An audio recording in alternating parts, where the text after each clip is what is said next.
بسم اللہ الرحمن الرحیم۔ شروع اللہ کے نام سے جو بڑا مہربان نہایت رحم والا ہے۔ جو کوئی یہ چاہے کہ اس کو تقدیر الہیہ پر رضا حاصل ہو جائے، اس کو چاہیے کہ ہمیشہ موت کا ذکر کیا کرے۔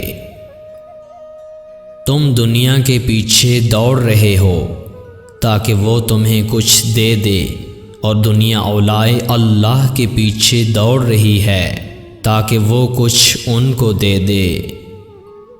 تو جو دنیا کو درست رکھتا ہے اس میں تیرے لیے کچھ بھی فلاح نہیں۔ تم اس قرآن پر ایمان لاؤ اور اس پر عمل کرو اور اپنے عملوں میں اخلاص کرو۔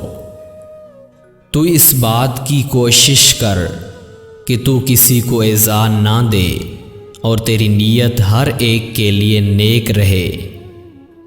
سنت کی پیروی کر، دین الہیہ میں گمراہی والی بدعت نہ نکال۔ خدا اور اس کے رسول صلی اللہ علیہ وآلہ وسلم کے ہر قول پر عمل کر۔ مومن کے لیے ضروری ہے کہ پہلے فرائض میں مشغول ہو، جب اس سے فارغ ہو جائے تو سنتوں میں مشغول ہو، اس کے بعد نوافل و فضائل میں مشغول ہو۔ اے چاہنے والو، دنیا مٹ جانے والی اور مشقت میں ڈالنے والی ہے، باقی رہنے والی جنت مانگو جو آرام و انعام کا گھر ہے اور شکر کا گھر ہے۔ تم شریعت کے تابع بنو اور بدعتی نہ ہو، موافقت کرو اور مخالف نہ بنو، اطاعت کرو اور نافرمانی نہ کرو، مخلص بنو اور مشرک نہ ہو، حق عز و جل کی وحدانیت پر عمل کرو۔ دنیا دار لوگ جب اپنے خالق ہی سے راضی نہیں تو اے بندے تو اس سے کیوں کر راضی ہوں گے؟ قول بے عمل اور عمل بے اخلاص ناقابل قبول ہے۔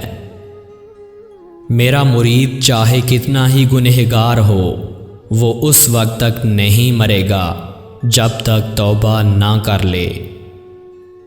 مرشد کی تلاش اس لیے ضروری ہے کہ اس کی تربیت میں رہ کر انسان ایسی روح حاصل کر لے جو دل کو زندہ کر دے، اور مرید اپنے رب کی معرفت حاصل کرنے میں کامیاب ہو جائے۔ اس زمانے میں ایسی بیوی ملنا ناممکن ہے جو فضول اور غیر ضروری چیزوں کی چاہت کے بغیر ایک اچھی بیوی ثابت ہو۔